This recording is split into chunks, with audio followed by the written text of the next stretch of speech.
Öncelikle teşekkürler. Görmek, tanımak benim için bir zevk. Ben de sizinle tanıştığıma memnun oldum.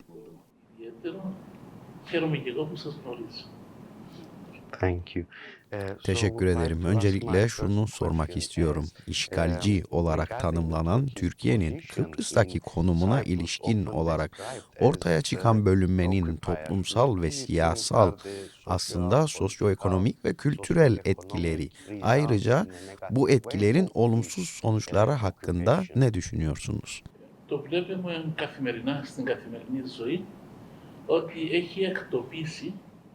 Günlük hayatımızda her gün görüyoruz ki işgal altındaki bölgelerden daimi ve yasal sakinler yerlerinden edilerek hayatları kökten değiştirildi.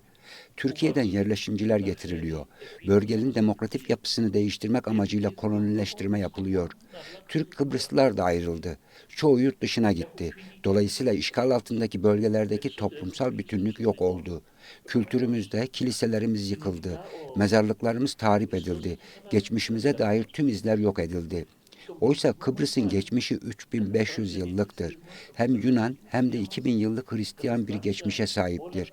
Tüm bunlar Türk istilasının yol açtığı toplumsal ve kültürel hayatımızdaki bir tersine dönüştür. Gerçekten de bu bir işgaldir ve onların tarafında en ufak bir merhamet izi yoktur. Στην ζωή μας, κοινωνική, πολιτιστική, που επέφερε η τουρκική εισβολή. Και είναι πράγματι μια κατοχή. Δεν υπάρχει ίχνος ελέους σε αυτόν το μέρος. Doğu Akdeniz Enerji Koridoru'na ilişkin son tartışmalar ışığında Kıbrıs'ın bu bağlamdaki stratejik önemini nasıl değerlendiriyorsunuz? Η Κύπρος έχει μια γεωγραφική θέση. Kıbrıs birçok fethe neden olmuş bir coğrafi konuma sahiptir. Bulunduğu yer Avrupa'nın Asya ve Afrika ile kesiştiği ticaret yollarının geçtiği noktadadır. Şimdi Nil deltası gibi oluşan yataklarla birlikte bizi aranan bir yer haline getirmiştir. Ancak bu bir ülkede yaşayan herkesin o ülkenin sunduğu zenginliklerden yararlanma hakkına sahip olmadığı anlamına gelmez.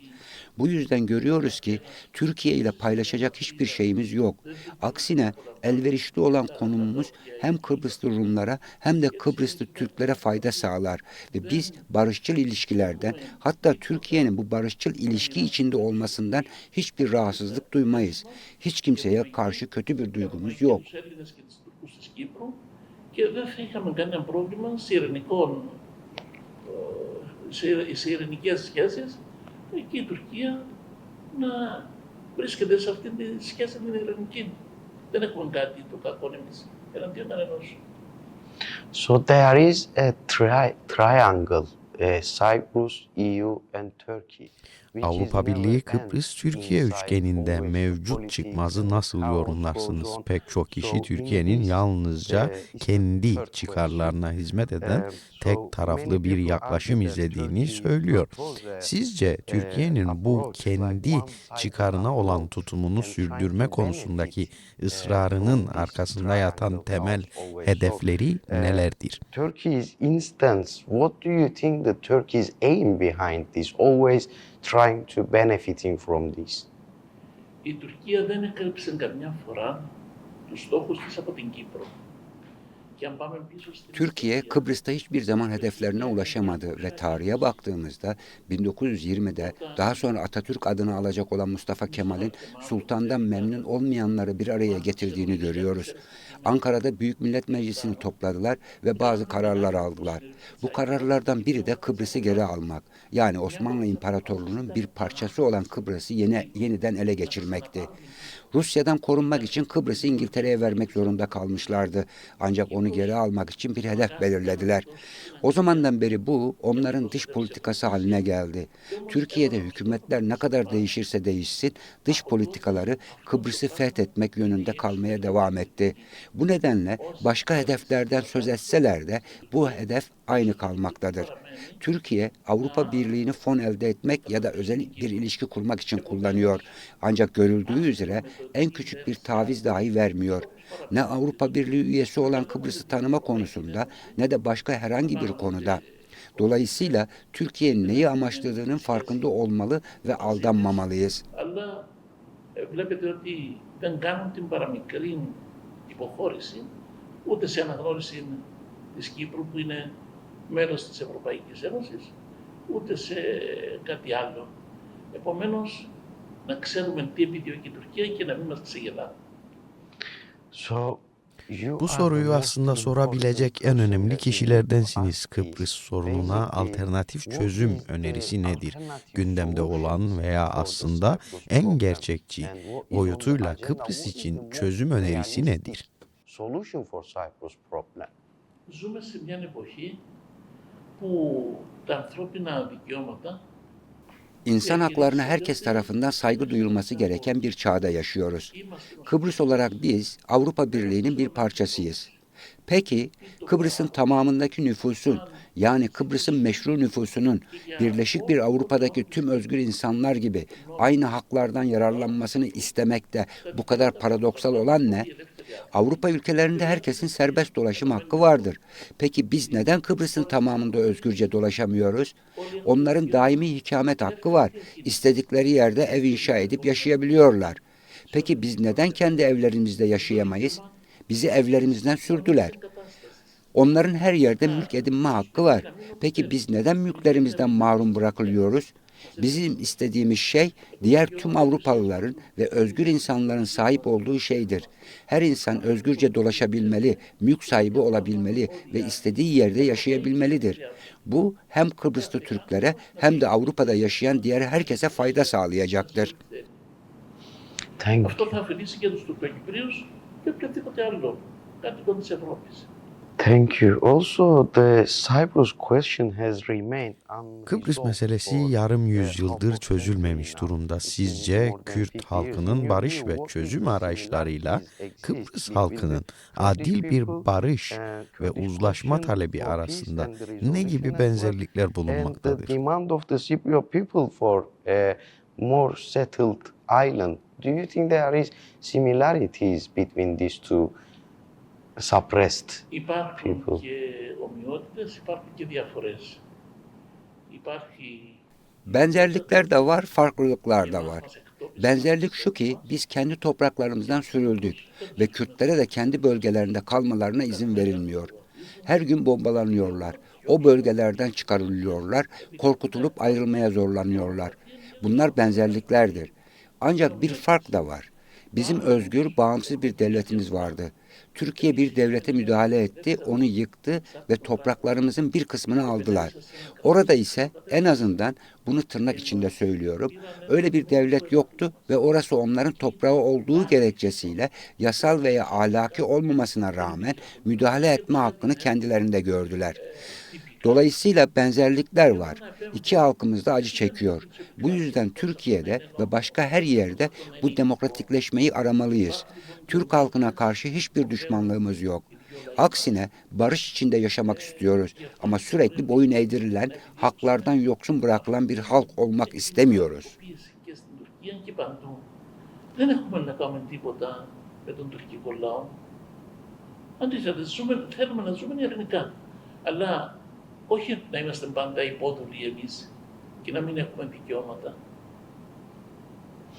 Thank you. So the Türkiye devletinin hem Kürdistan bölgelerindeki hem de Kıbrıs'taki askeri varlığı halk tarafından işgal olarak net bir şekilde tanımlanmaktadır.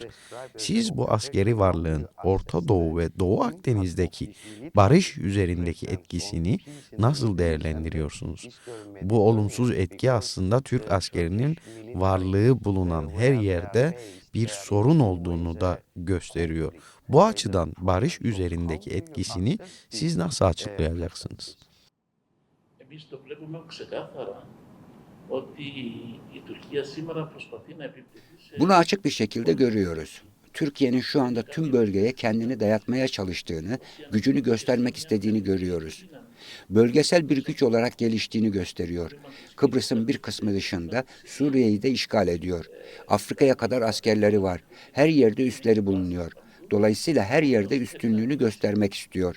Libya ile yaptığı anlaşmalarla, hatta bunlar yasa dışı ve düzensiz olsa bile bu gücü göstermek istiyor. Bunun anlaşılması gerekiyor ve özgür dünyada Türkiye'ye buna dayatmalı. 21. yüzyılda kendini dayatmanın yolu bu değildir. Zayıfların da bu dünyada yaşama hakkı vardır ve biz insani haklarımızı talep ediyoruz. Her insan kendi vatanında özgürce yaşayabilir ve eğer komşusu daha güçlü ise kendi gücüyle kendi vatanında yaşasın. Başkalarının hayatlarına müdahale etmesin. Αξιώνουμε τα ανθρώπινα μας δικαιώματα. Κάθε άνθρωπος είναι ελεύθερος να ζήσει στην πατρίδα του. Και αν ο διπλανός είναι ισχυρότερος, ας ζήσει με τη δύναμή του στην πατρίδα του. Να μην επεμβαίνει στη ζωή των άλλων. Thank you. So the ongoing Orta Doğu'daki devam eden çatışmalar ve Kürt meselesinin çözülmemesi dolaylı olarak Kıbrıs'ta barış arayışını da etkilemekte. Sizce Kürt özgürlük mücadelesiyle Kıbrıs halkının adil bir barış arzusunun birbirini güçlendirmesi nasıl mümkün olabilir? Yani eğer Orta Doğu'daki sorunlar çözülürse, bunun Kıbrıs'a veya Kıbrıs'ta bir barış sağlanırsa bunun da Orta Doğu'ya pozitif yansıması olur mu? If the problem in Middle East solved, this will reflect Cyprus in a positive way, or Cyprus problem if solved will affect Middle East in a positive way? Πιστεύω ότι μια λύση στο Μεσανατολικό που θα δημιουργήσει, είπαμε, Orta Doğu'da dediğimiz gibi Kürtlerin hak ettiği adil bir yapının kurulmasını sağlayacak bir çözümün bölgenin istikrarına yardımcı olacağına inanıyorum. Çünkü öncelikle düşmanlıkla sona erecektir. Sabotaj duracaktır. İnsan kanı dökülmesi duracaktır. Bu elbette çevredeki diğer tüm çatışmalar üzerinde de olumlu bir etki yaratacaktır. Ancak bu bir sorunun çözümünün otomatik olarak diğerini çözeceği anlamına gelmez.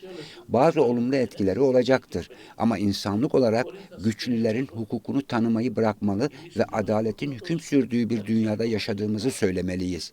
Herkesin kendi gücü ve kendi hakları vardır.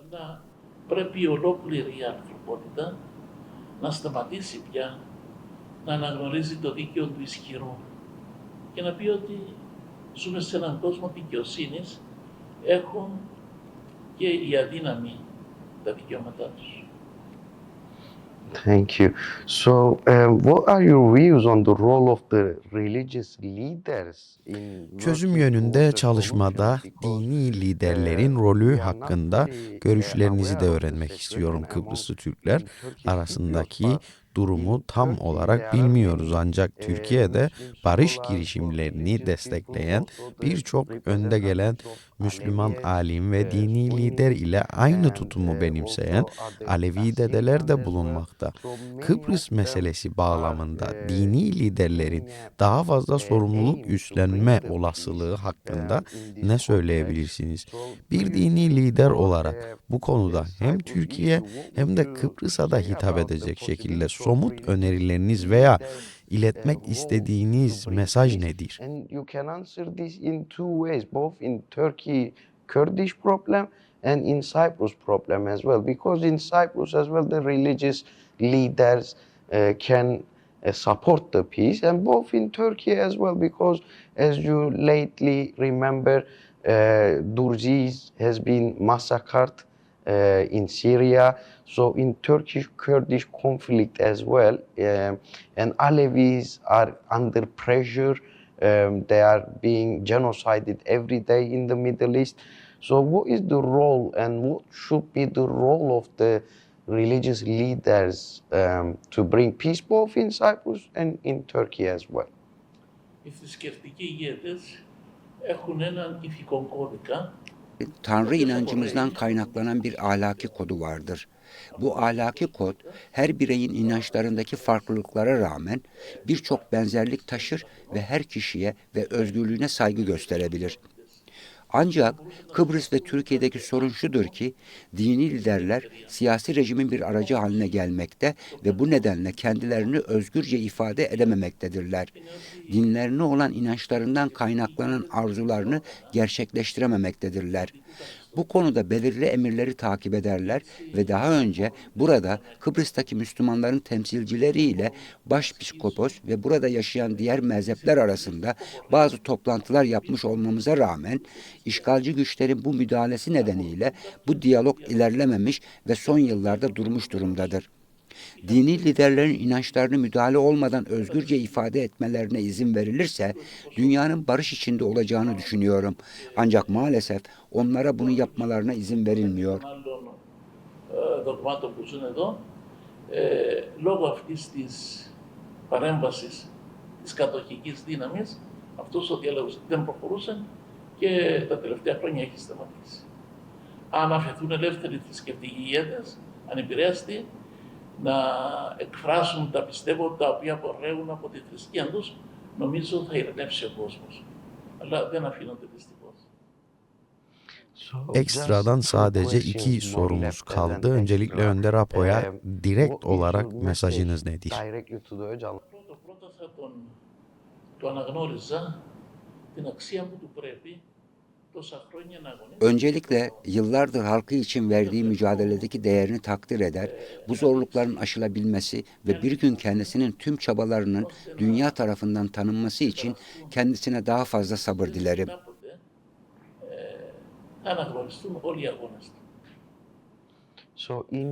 Sizin umudunuzda, sizin hayalinizde Kıbrıs'ın geleceği nasıl olmalı? Gelecekte bu ülkenin çocukları için Kıbrıs'ın nasıl bir yer olmasını dilersiniz? In the future for our children. Το είπα προηγουμένως ότι Bunu daha önce de söyledim. Diğer tüm Avrupalılar gibi Kıbrıs'ta da geçerli olması gereken belirli özgürlüklere sahiptirler.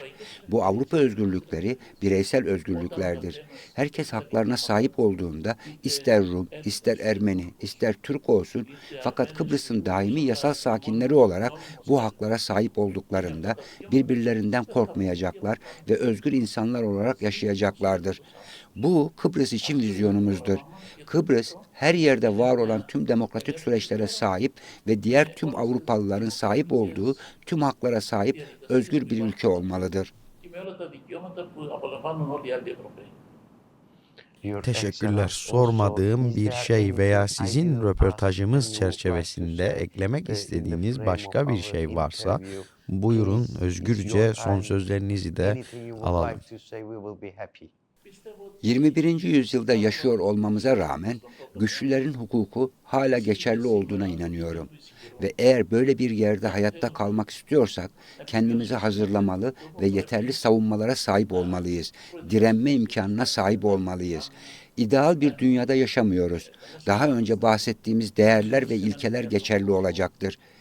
İşte bu nedenle barışçıl bir çözüm arzumuz olmasına rağmen işgalci güçlerin karşısında direneceğini ve zorluklarla karşılaşacağını bilmesi, bu durumdan çekilmesi ya da kalmasının kendisine maliyetli olacağını anlaması için en azından Kıbrıs'ta bir savunma kalkanı oluşturmayı da hedeflemeliyiz. Η κατοχική δύναμη να υπολογίζει ότι θα βρει αντίσταση, θα βρει δυσκολίες, θα έχει κόστος, είτε να προχωρήσει, είτε να παραμείνει σε αυτήν την κατάσταση. Teşekkür ederim. Bu benim için çok değerli bir röportaj oldu. Tekrardan teşekkürler. Thank you so much.